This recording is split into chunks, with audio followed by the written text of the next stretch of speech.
आज हम लोग पढ़ेंगे effect on water table on bearing capacity. पिछले वीडियो में हम लोग देखे थे बियरिंग कैपेसिटी क्या होता है। तो पिछले वीडियो में क्या देख रहे थे बियरिंग कैपेसिटी के बारे में। तो सपोर्टिंग पावर मतलब सॉइल कितना किसी लोड को कैरी कर रहा है, मतलब लोड कैरिंग पावर को ही हम लोग क्या बोलते हैं, बियरिंग कैपेसिटी बोलते हैं। तो वाटर का क्या इफेक्ट पड़ेगा उसके कैपेसिटी पे। तो हम लोग जानते हैं कि वाटर, ऐसे कोई मिट्टी सूखा हुआ है तो सूखा हुआ है मतलब ड्राई केस में लोड लेने का कैपेसिटी उसमें ज़्यादा होगा। वाटर आएगा तो उसके कारण क्या होता है, उसका स्ट्रक्चर डिस्टर्ब होता है, उसका लोड बेयरिंग कैपेसिटी क्या होता है, घटता है। कितना घटेगा, क्या इफेक्ट आएगा, उसी के बारे में हम लोग आज पढ़ेंगे। Effect of water table on bearing capacity, मतलब वाटर टेबल का क्या इफेक्ट होगा बियरिंग कैपेसिटी पे। यहाँ एक फिगर बनाया गया है, जो ये मेरा क्या है, फाउंडेशन का फिगर है। इसको, ये फाउंडेशन है मेरा, जिसका विड्थ v है और डेप्थ मेरा डेप्थ df, इस डेप्थ ऑफ फाउंडेशन df है। इसमें इसके नीचे जो मिट्टी है उसको हम लोग 3 जोन में डिवाइड किए हैं, जोन 1, जोन 2 और जोन 3। ये 3 जोन में इसको क्या किया हम लोग, डिवाइड किए हैं। और 3 जोन में वाटर टेबल का लोकेशन हम लोग लिए हैं अलग अलग। इस लोकेशन के अनुसार देखेंगे कि कितना इफेक्ट आ रहा है मेरा बियरिंग कैपेसिटी का, जो फॉर्मूला हम लोग पढ़े थे। और बियरिंग कैपेसिटी का फॉर्मूला क्या पढ़े थे हम लोग, तो क्यू यू बराबर C N C plus gamma D N Q plus 0.5 gamma plus 0.5 gamma B N gamma. यही पढ़े थे फॉर्मूला हम लोग बियरिंग कैपेसिटी का। तो क्या इफेक्ट पड़ेगा वाटर का इस पे, इसी के बारे में हम लोग जानना चाहते हैं। तो इसको मान लिए, इस फॉर्मूला के, इसको मान लिए पार्ट 1, इसको मान लिए पार्ट 2, और नीचे वाला जो है टर्म, मतलब 3 टर्म है फॉर्मूला का, एक CNC, दूसरा गामा DNQ दूसरा पार्ट, और तीसरा पार्ट 0.5 गामा DNQ। और ये हम लोग पढ़े थे फॉर्मूला स्ट्रिप फुटिंग के लिए। तो इस सिर्फ फॉर्मूला में अंतर रहेगा, स्ट्रिप रहेगा, सर्कुलर रहेगा, स्क्वायर रहेगा। तो फॉर्मूला में अगर सर्कुलर या स्क्वायर रहेगा तो यहाँ 1.3 हो जाता है, यहाँ पे 0.4 या 0.3 होता है। तो इसको हम लोग क्या किए, 3 भाग में बांट दिए। मतलब इस फॉर्मूला को हम लोग 3 पार्ट में बांटे। CNC को 1 पार्ट, गामा DNQ को 2nd part, 0.5 gamma B into NQ को 3rd पार्ट, मतलब ये 3 पार्ट में बांटे। जब इस पे वाटर का इफेक्ट आएगा, मतलब वाटर, जब इस पे वाटर मेरा आएगा, मतलब इस मिट्टी में वाटर आएगा, तो इसका इफेक्ट क्या पड़ेगा, इसके बारे में हम लोग देखते हैं। After effecting the water, after the effect of water table, a modification factor are used in 2nd and 3rd term। हम लोग क्या किए, मान लेते हैं कि बियरिंग कैपेसिटी फॉर्मूला का जो 2nd टर्म है और 3rd टर्म है, उसमें एक मॉडिफिकेशन फैक्टर से इंटू कर देते हैं। उसी मॉडिफिकेशन फैक्टर को हम लोग निकालेंगे। यही लिखे हैं after the effect of water table. जब वाटर टेबल का इफेक्ट हो जाएगा तो फॉर्मूला में जो 2nd टर्म है यानी गामा DNQ, और 3rd टर्म जो है 0.5 gamma B into N gamma में हम लोग क्या करते हैं, मॉडिफिकेशन फैक्टर से एक मल्टीप्लाई करते हैं। तो फॉर्मूला मेरा कितना आ जाएगा, मॉडिफिकेशन फैक्टर से जैसे ही मल्टीप्लाई करेंगे तो क्यू यू का फॉर्मूला क्या हो जाएगा मेरा, Q U equal to CNC है। तो सेम रहेगा क्योंकि ये कांस्टेंट है, इस पर कोई फर्क नहीं पड़ता है, क्योंकि जो भी सॉइल है इसके नीचे उसका कोहेशन क्या होगा, कांस्टेंट होगा। इसका वैल्यू कांस्टेंट होगा। पिछले वीडियो में देखे थे कि NC NQ N गामा का वैल्यू क्या होता है, कांस्टेंट, मतलब ये कांस्टेंट टर्म है। इस पे वाटर का कोई फर्क नहीं पड़ेगा। वाटर का फर्क किस पे पड़ेगा, जिसका टर्म मेरा कांस्टेंट नहीं है। तो कांस्टेंट किसमें टर्म नहीं है, देखते हैं।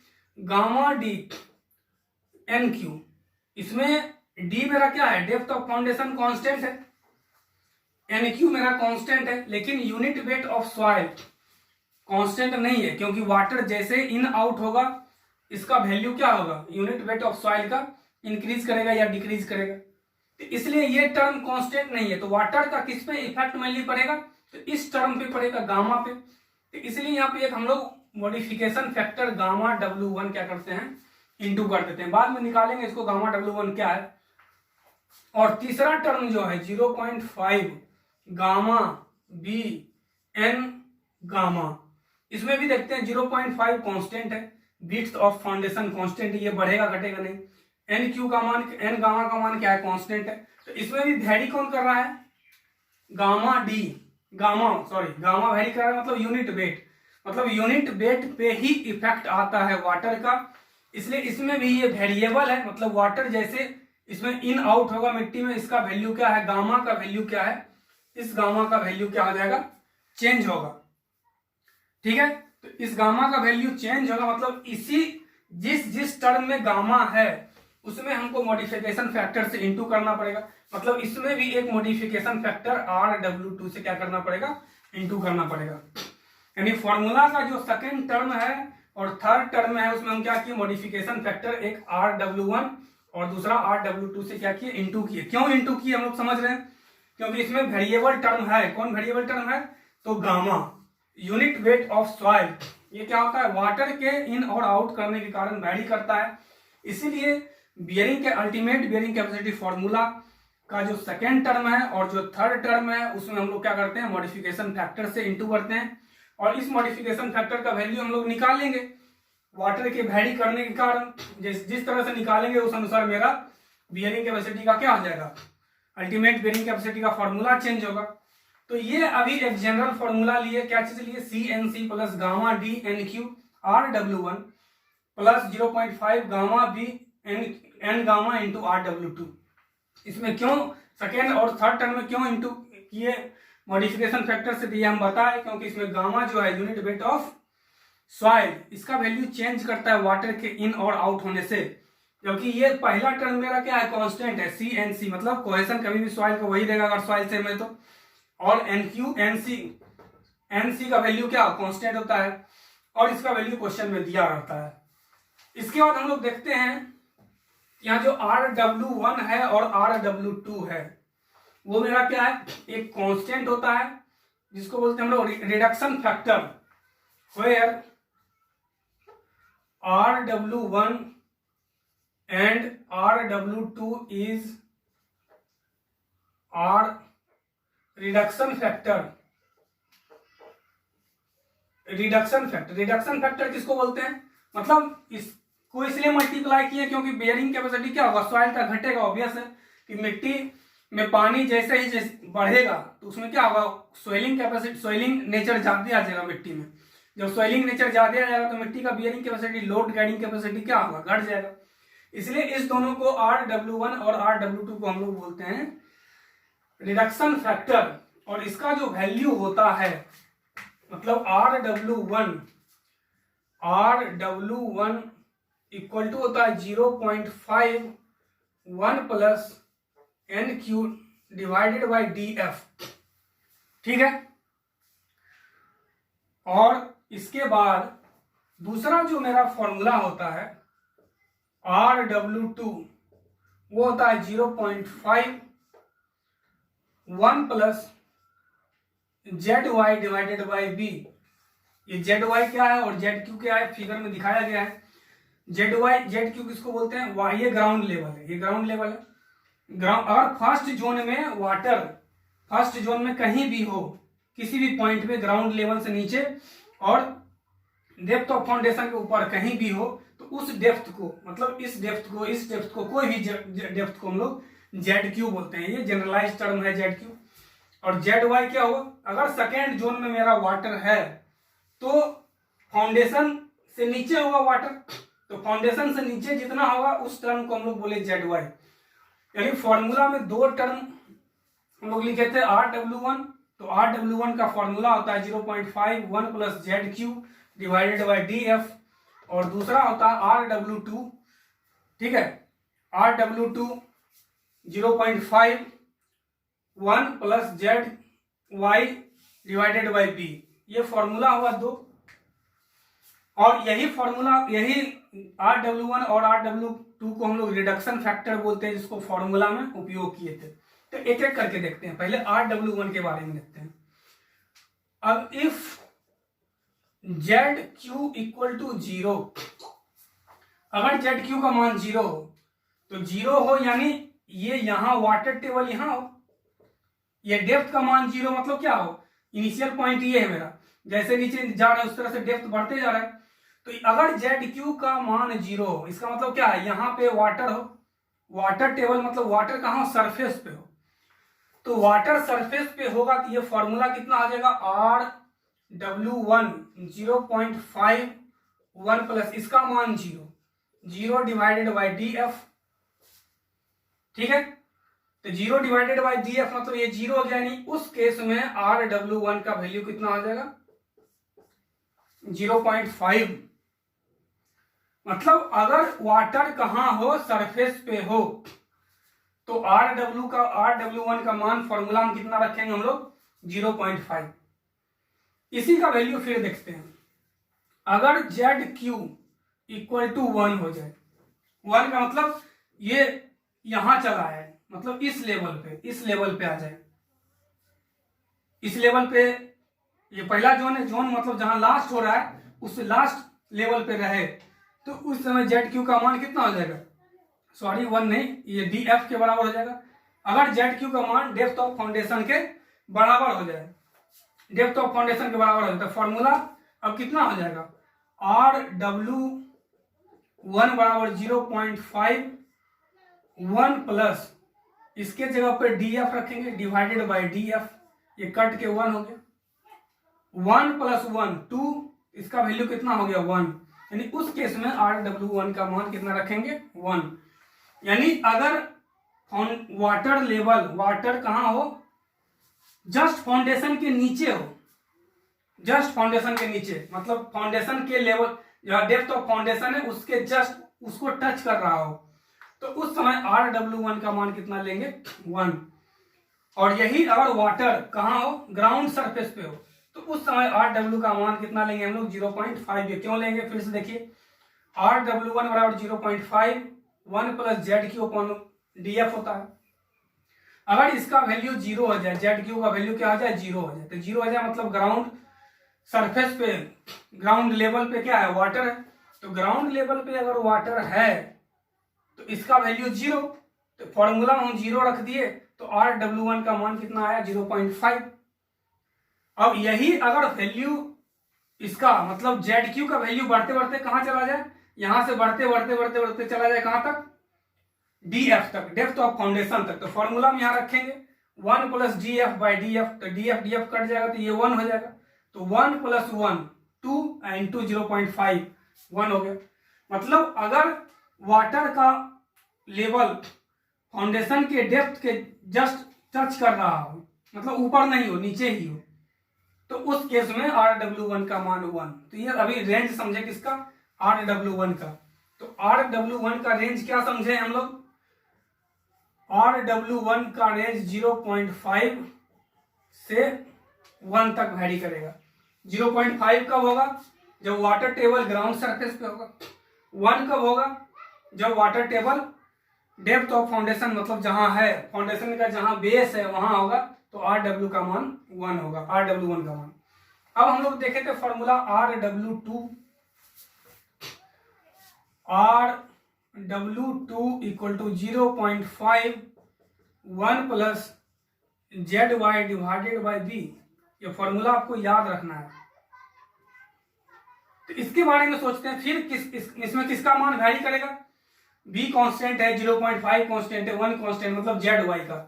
मतलब यहां से अब वाटर का जो अमाउंट है यहाँ जोन 2 में वैरी करेगा, यहां से लेके यहां तक, कभी यहां होगा कभी वाटर यहां होगा। तो इस केस में देखते हैं हम लोग कितना वैल्यू होगा। मतलब if ZY equal to 0, ZY 0 हो मतलब वाटर टेबल कहां है, इस लेवल पे।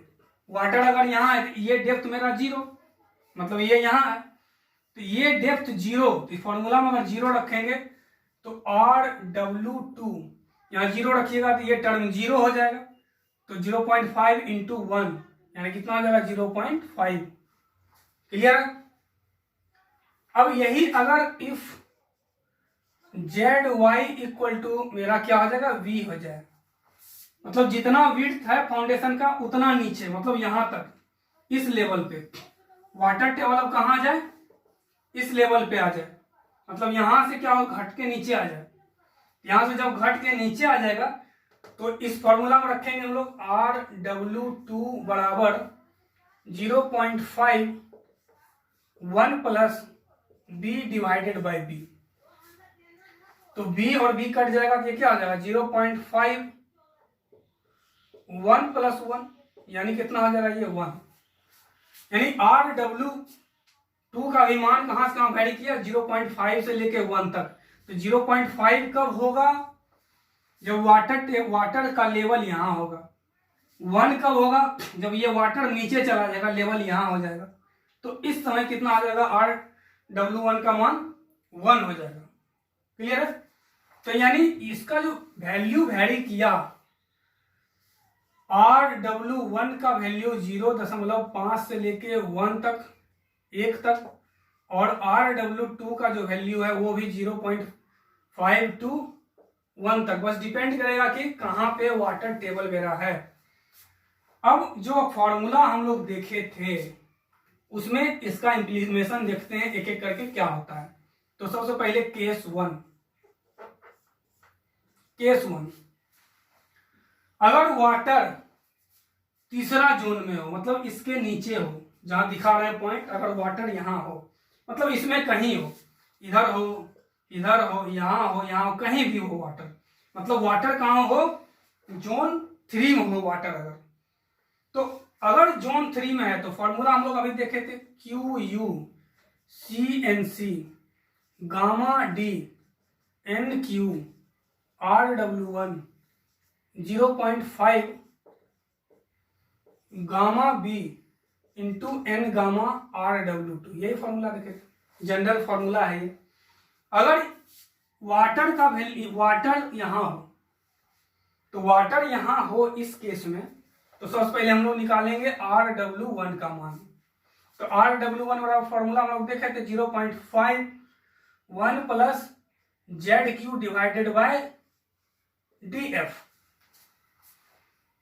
तो उस केस में इसका वैल्यू कितना आ जाएगा, इस लेवल से नीचे चल जाएगा, और मैक्सिमम ZQ का जो वैल्यू है वो कहां तक जाएगा DF तक, इस लेवल का तो मैक्सिमम वैल्यू यही है ना। तो इस केस में कितना आ जाएगा DF बराबर 1, तो DF सॉरी ZQ बराबर DF, तो DF जैसे इस केस में हम लोग रखेंगे, इसके जगह पर अगर हम लोग DF रखेंगे तो कट जाएगा, मतलब Rw1 का मान कितना आ जाएगा 1, यानी इस फॉर्मूला में Rw का मान 1 रखेंगे तो ये 1 हो गया। दूसरा, जैसे इस जोन से बाहर गया पानी, इस जोन से जैसे वाटर बाहर जाएगा उस केस में Rw2 का वैल्यू, Rw2 जैसे ही इस जोन से बाहर जाएगा वाटर, Rw2 का भी वैल्यू 1 हो जाएगा। तो 1 क्यों होगा अभी देख लेते हैं। Rw2 बराबर फॉर्मूला देखे थे 0.5 1 plus ZY divided by B, मतलब ZY का मान क्या हो जाएगा B से ज्यादा हो जाएगा, होगा ना। अगर इसके बाद अगर इससे नीचे चल जाएगा तो इसका ZY का मैक्सिमम वैल्यू कहां तक वैरी कर सकता है B तक, क्योंकि इसी रेंज में ना यहां से लेके यहां तक ZY का वैल्यू वैरी करेगा। अगर इसके नीचे हो जाएगा तो उस समय ZY का वैल्यू मैक्सिमम कितना आ जाएगा B, तो इस केस में हम लोग B रखेंगे, तो B जैसे ही यहाँ पे रखेंगे तो उस केस में Rw2 का वैल्यू 1 हो जाएगा, मतलब अगर इसका वैल्यू हम लोग B रखते हैं तो इसका भी वैल्यू कितना आ जाएगा 1 हो जाएगा। मतलब फॉर्मूला कितना आ जाएगा बियरिंग कैपेसिटी का QU बराबर CNC plus gamma D NQ plus 0.5 gamma B N gamma.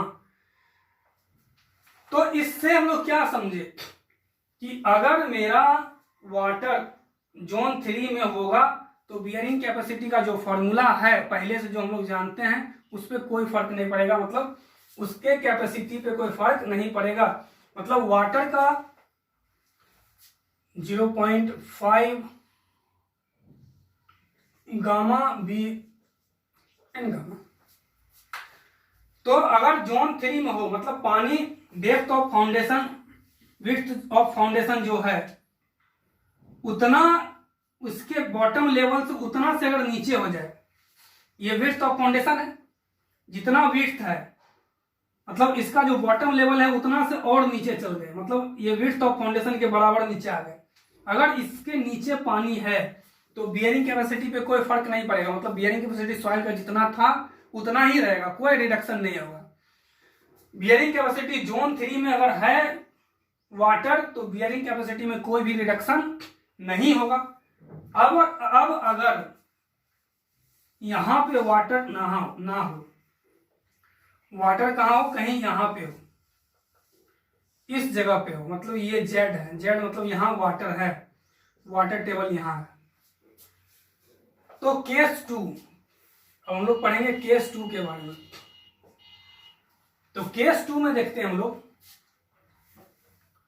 सबसे पहले फॉर्मूला क्यू यू बराबर C N C plus gamma D N Q R W 1 plus 0.5 gamma B R W, gamma B N gamma R W 2, ये formula है, ठीक है।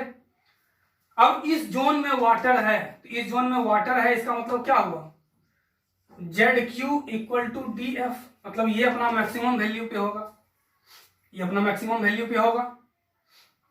तो उस समय are W 1 0.5 D F, sorry Z Q upon D F होता है।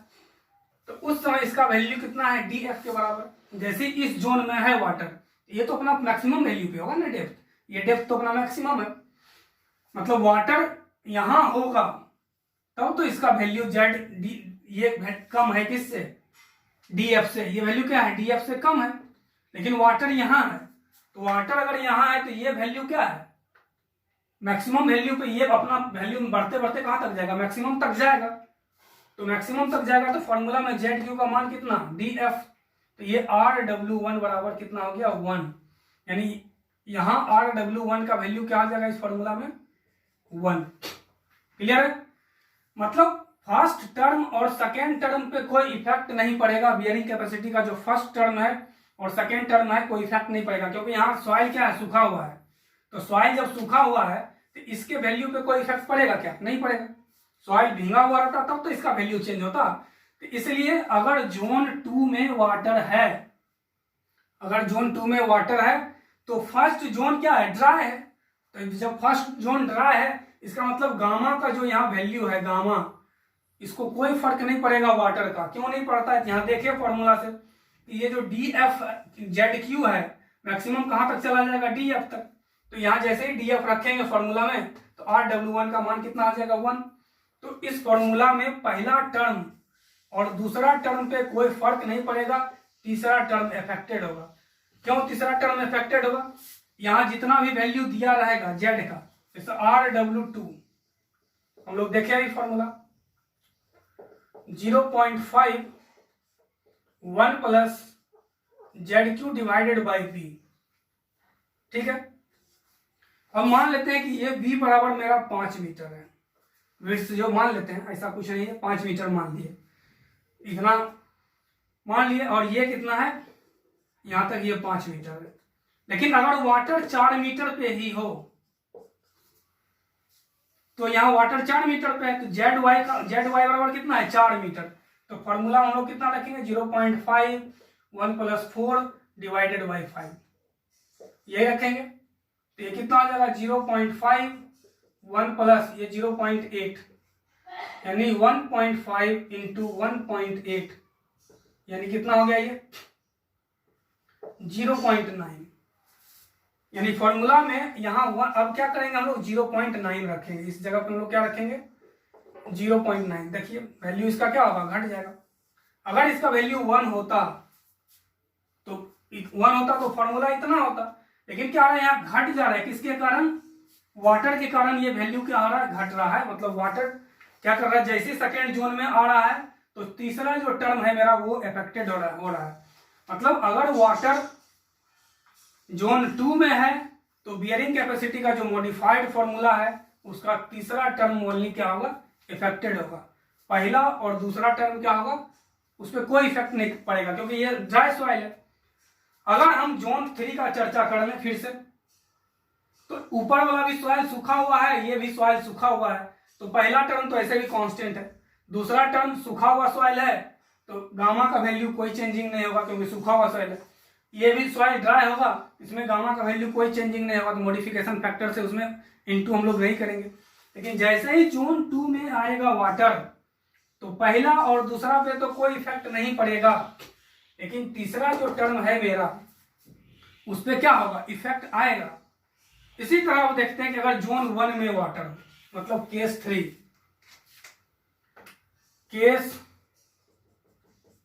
अगर वाटर कहां हो, जोन 1 में हो, यहां हो, ठीक है। तो जोन 1 में अगर यहां है तो सबसे पहले RW1 का मान 0.51 plus ZQ divided by DF,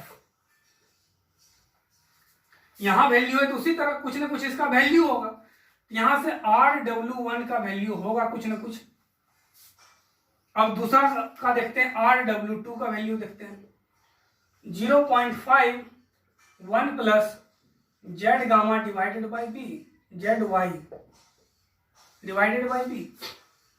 तो इस केस में क्या है, Z का मान 0 है, अगर वाटर इसके ऊपर है तो ये तो Z 0 हो गया ना, ZY, तो ये जैसे ही 0 हो गया तो उस केस में RW2 का मान कितना हो जाएगा, 0.5।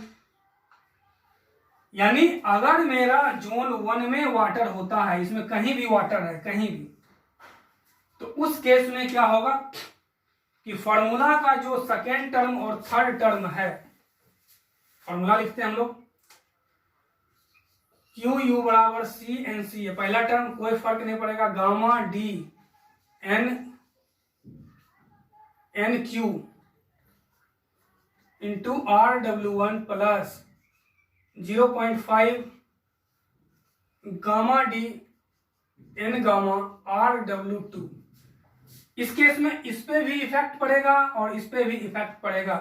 यानी अगर जोन 1 में वाटर है तो उस केस में जो बियरिंग कैपेसिटी का फॉर्मूला है उसका सेकेंड टर्म भी अफेक्टेड होगा और ये थर्ड वाला टर्म भी क्या होगा, अफेक्टेड होगा। ठीक है, तो ये था इफेक्ट वाटर टेबल का किस पे, बियरिंग कैपेसिटी ऑफ सॉइल पे, कि जोन 3 में अगर वाटर है तो बियरिंग कैपेसिटी के फॉर्मूला में कोई फर्क नहीं पड़ेगा, जो फॉर्मूला था एज यूजुअल यही रहेगा। क्लियर है। जोन 2 में है अगर वाटर तो तीसरा जो टर्म है इस पे फर्क पड़ेगा। अगर जोन 1 में वाटर है तो गीला यहां तक हो गया पूरा, तो ये भी इफेक्टेड हो गया, तो इसका जो सेकेंड टर्म है और थर्ड टर्म है दोनों इफेक्टेड होगा। मतलब जोन 3 में कोई इफेक्ट नहीं, मतलब अगर डेप्थ ऑफ फाउंडेशन का जितना विड्थ है उतना ही डेप्थ से नीचे पानी हो, मतलब जोन 3 में हो तो बियरिंग कैपेसिटी फॉर्मूला पे कोई फर्क नहीं। जोन 2 में हो तीसरा टर्म इफेक्टेड होगा, जोन 1 में वाटर हो तो दूसरा और तीसरा टर्म इफेक्टेड होगा। और इसी तरह हम लोग क्या करते हैं, बियरिंग कैपेसिटी निकालते हैं, इसका एक न्यूमेरिकल करके देखेंगे हम लोग। ठीक है, तो ये हम लोग का था effect of water table on bearing capacity of soil.